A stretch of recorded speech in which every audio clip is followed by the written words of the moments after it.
Hello and welcome back to another episode of Gaming the System, the podcast where three intersectional feminists examine gaming and games through a feminist lens.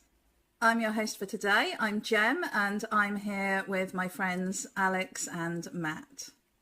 So before we get started, if you want to support us, you can subscribe to our Patreon at patreon.com/gamingthesystem for some exclusive content. Or you can send us a one-off donation via PayPal to our email address, wearegamingthesystem@gmail.com. For one that's a little bit more accessible to a broader audience, not quite so violent topics, I was actually going to recommend Disney's Dreamlight Valley because it technically it's not from this year, because technically it came out at the end of 23. But it was December 23, so I think we can, hook it in. It's certainly in the last calendar year. So I think it's a really good game in so much as it's just the Disney universe. Now, I know there are some issues with the Disney universe, but they have been making strides in recent years to be more inclusive in their films and storylines, and that comes through in the game.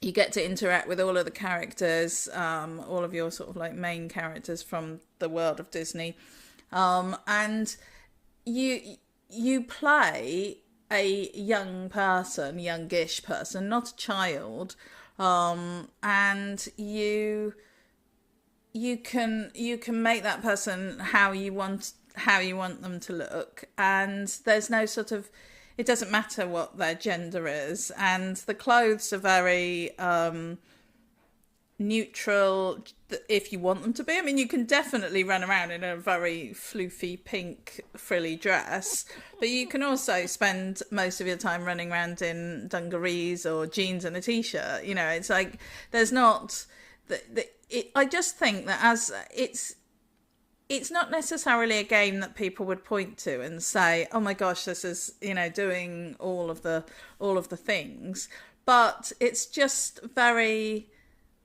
gently being inclusive, being, open, and being accessible to a broad range of ages and genders and, personal tastes and things like that. So I know small people that have been playing this, and I know bigger people that have been playing this, so I think it clearly does have an appeal. And I think that the only thing that I would say, which is a problem with it, and I was really hoping that they would have fixed it over the last year, is that large portions of the conversation are not voiced, so it's text-based. Oh, really? Yeah, so they do have, apparently they got the original actors in to do a lot of the voices. So the original, the people that originally voiced all sorts of main characters from Disney have actually done the sound. So they sort of say little things. They say like a little sentence here and there, but they don't speak their whole text in the same way that the characters from Baldur's Gate do, for example. And I think that's a real shame.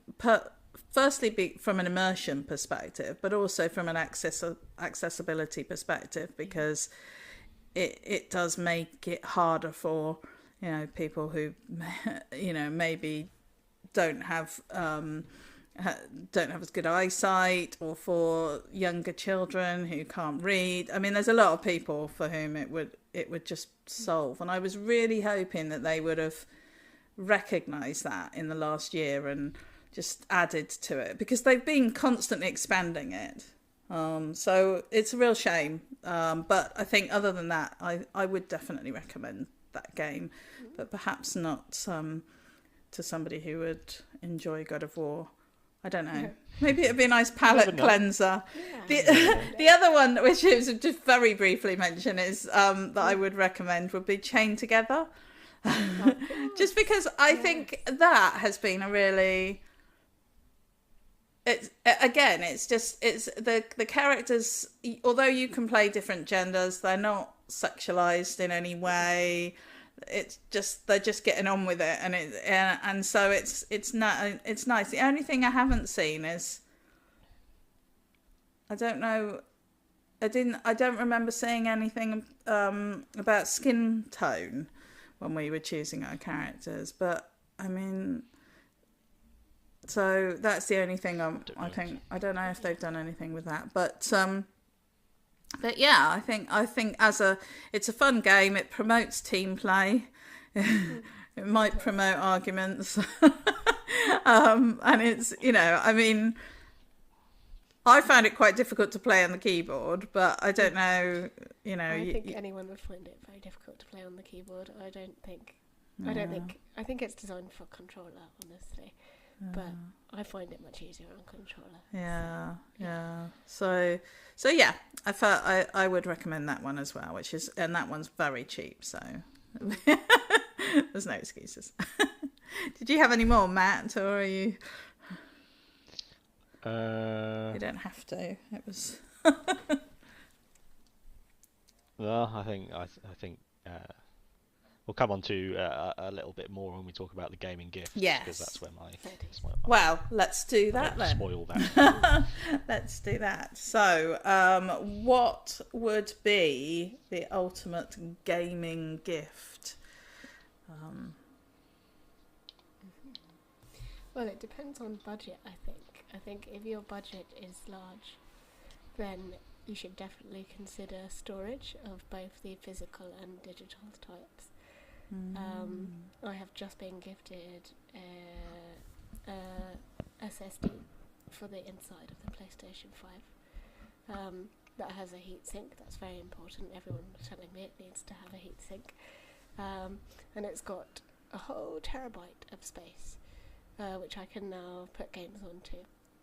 Which is great because I've literally just run out of console storage, and I've got a couple of external hard drives that I can plug into the back of the PlayStation. But obviously I forget which games are on those, and then you have to constantly swap them around and things.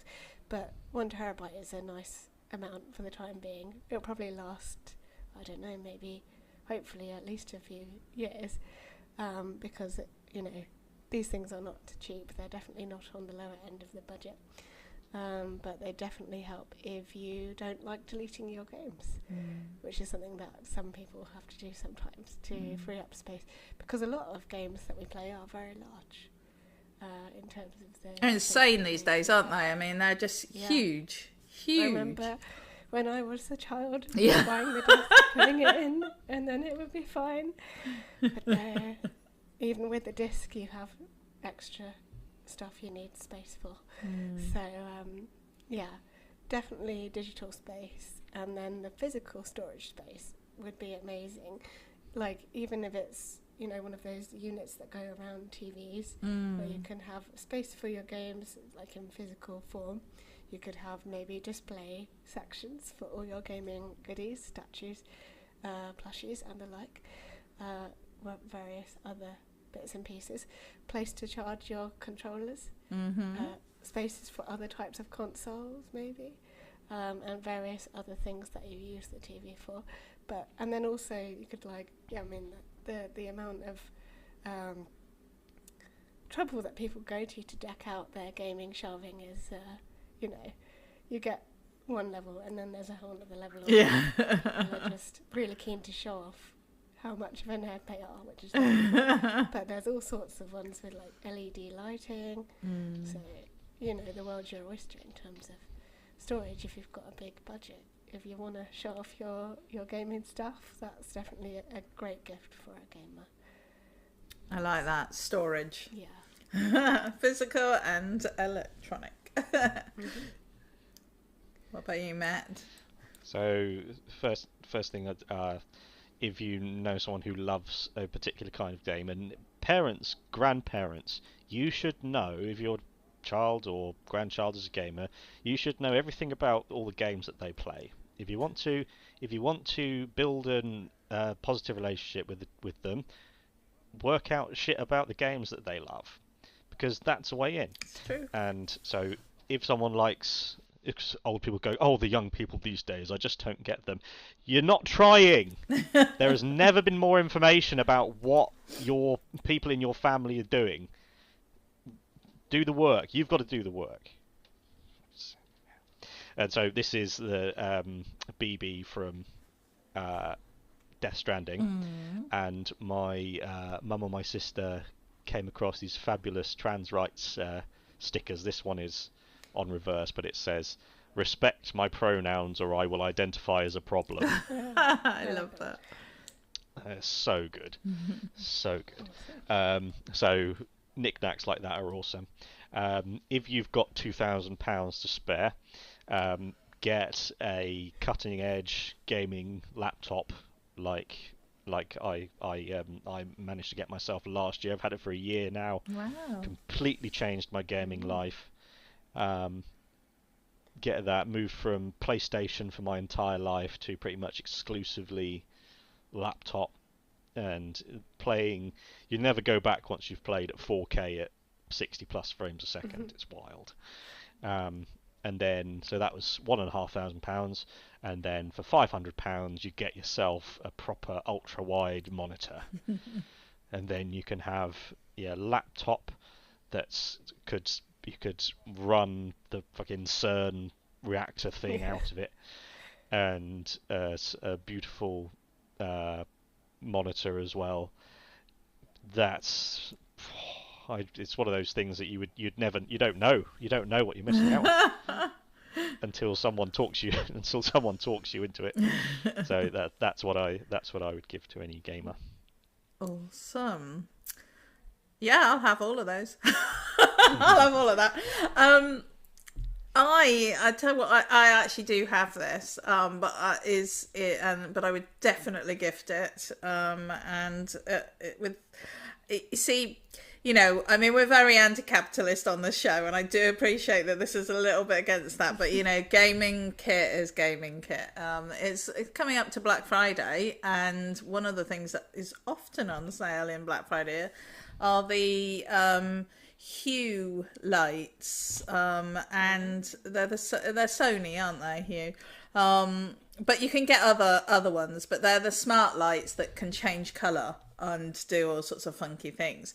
And we have a light strip, and we have light bulbs in our main lounge lights, and they're excellent because it means that if you're in one area and you want more light in that area of the sitting room to somewhere else, you can change it, so you can make it work for you, whatever you're doing. If one of you's reading, you can have that on, focus or concentrate or whatever, and it doesn't have to be at the same level for other people. So it's really good. But I tell you what, the best thing is that I can hook my computer into them, and so when I'm gaming, I can set it up so that it changes the lights in the room depending on what's going on the screen in my game.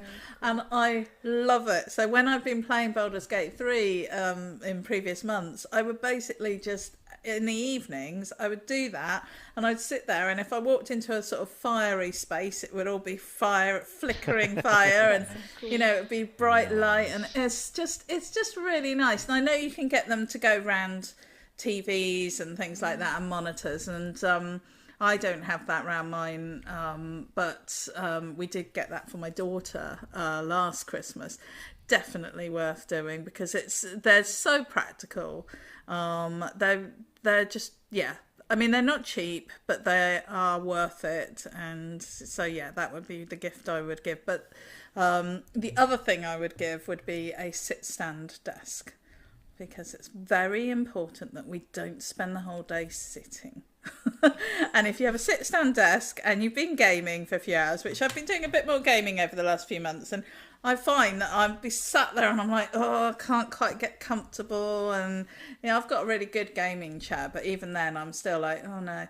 So and I've got a sit-stand desk, so I just up it, and then I can stand up a bit, and I've got a mat with a rollerball thing on it, so I can massage my feet and all of that, and it's just really good. It's really, really good to have that. So yeah, that would be my. But I mean, they are very expensive, but not quite as expensive as Matt's laptop and monitor. So you might have to get it over a few years. The standing desk is the third thing on my list that I want. Yeah. Although I was slightly put off it because I saw my GP recently and he's got one.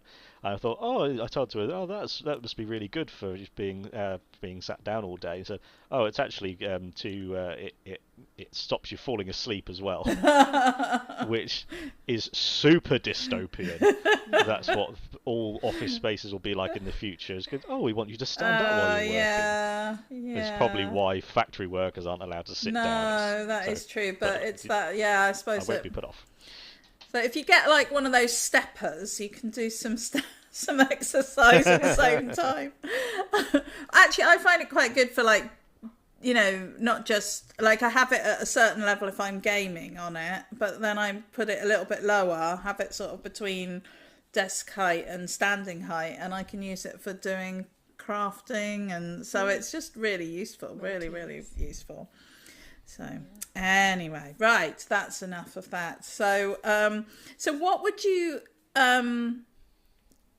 buy what gift would you give to your non-gamer loved ones that hooks into gaming, either that would get them on board with gaming, or that just has a really obvious gaming link?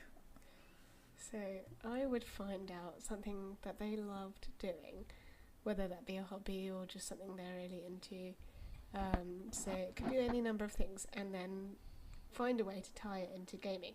And I've thought of several examples. There's cookbooks. You could buy them a gaming cookbook based on a video game. There's obviously just normal books where you've got like the stories around video games. There's plenty of fictional/non-fictional books about games that would be really interesting to read. There's obviously one of my favourite things, which is gaming music. You could take them to a gaming music concert if they love music concerts, which is great. There's art. You could look at gaming art, concept art. There's been a few exhibitions in museums around the country. There's also the other side of it, the scientific side. If they're super into things like coding and programming and AI, there's like documentaries they could watch. But then they'd probably already be into gaming if they're into that, I would reckon. But yeah, those are the ideas that popped into my head. Just figure out what they like doing outside of gaming and tie it into gaming through that. That's how I would do it, I think. Yeah. I like it. My great success this year has been getting my mum and sister successfully gaming on a regular basis. My sister hadn't gamed for quite a while, but she's been able to reclaim it and really jump back into it, and my mum has been successfully taking command of it a bit more as well, and that was because I had a spare PS4, which I had a spare TV that we put in the conservatory, and they would go and they played It Takes Two together all the way through. That was their first sort of big game, and I was going to give them straight away my PS5, but then that's when I started playing Baldur's Gate 3 properly for the first time, so I needed a couple of weeks to have that, and then I moved them up to my PS5, and since they've been on that, they've finished their 21-hour playthrough of The Last of Us Part 2. That's amazing. Which, it's so impressive. Yeah, it blows my mind that the like going from zero to where they are now in the last 6 months. Amazing. And it was just providing an opportunity. Secondhand stuff is perfect with family stuff, and then but the biggest, most awesome thing is I bought them a PlayStation camera and a microphone for each one. So they've been streaming like consistently for the last couple of months, and so even no matter where I am, and they're gaming, I could be in fucking Tibet on a mountain, and it's like I'm in the room with them, Awesome. Oh. and it's That's so fun. wonderful.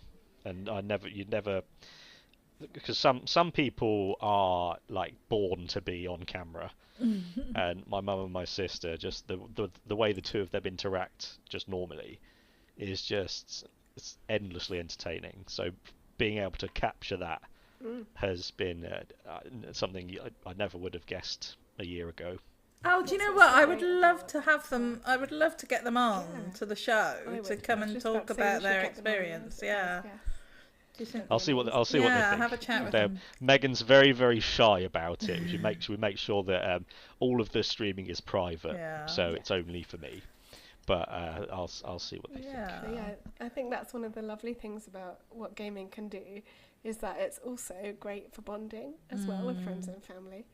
And it's obvious that your mum and sister get on really well anyway, but I think having this to do together, although you look like you're about to argue that, but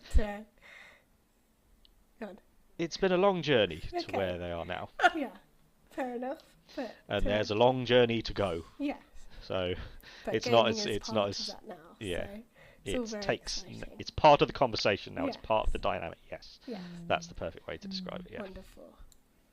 Oh, I like that. Oh, and books. Books, yes. Books and lore, because my mum was listening to some of the Elden Ring lore, and she started listening to some of the Warhammer 40k books. Because if you like long form storytelling, there is so much like good lore stuff out there now as well. Yeah, absolutely. Okay, well, I'm going to break the mold, and I'm going to suggest that I would probably buy them Carcassonne, the game, because it's a really simple game that you can take around with you, because it's just a box of card pieces. So you can take it on holiday with you, and it's just a turn-based thing. Have either of you played it? I've definitely heard of it. Yeah. I've not played it. So you basically get little tiles, and you have little meeples. And the idea is that you place the tiles and you create cities and towns and a sort of map. And then you gain points depending on where you put your meeples and things like that. And it's really easy for everyone to kind of get their head around. I mean, there are expansions and it gets more complicated, but the base game is just really simple. But it's a really nice entry level game into playing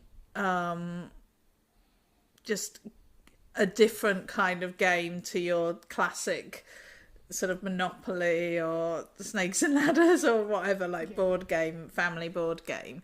And it's different every time because it all depends on how the pieces are how the pieces are stacked and what everyone has their different styles for things that they're going for, and it's a really fun game that is extremely accessible to all ages and skill sets. So it would be a way to bring people into gaming, I think. And you end up with these really cool maps that I always want to create a story about, these random cities like all in a circle, and you're like, what happened there? What's the story about this little strange area? So yeah, that would be what I would gift to a non-gamer.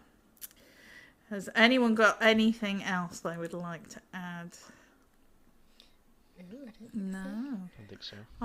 I think hopefully we've given you a few ideas of the sorts of things that you might share with your friends and families. And I mean, as Matt and Alex have both said, gaming brings people together, and it's such a positive thing. And we know that the festive period can be quite challenging for people when you are brought together with family and friends that under intense situations, and sometimes gaming is a way to help break that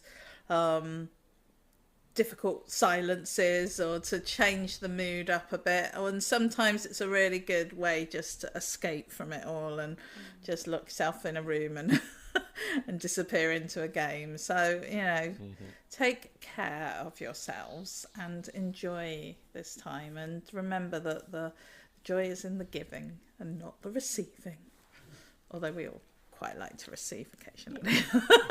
So anyway, sending everyone love, and we will see you very soon. Thank you both. Bye. Bye.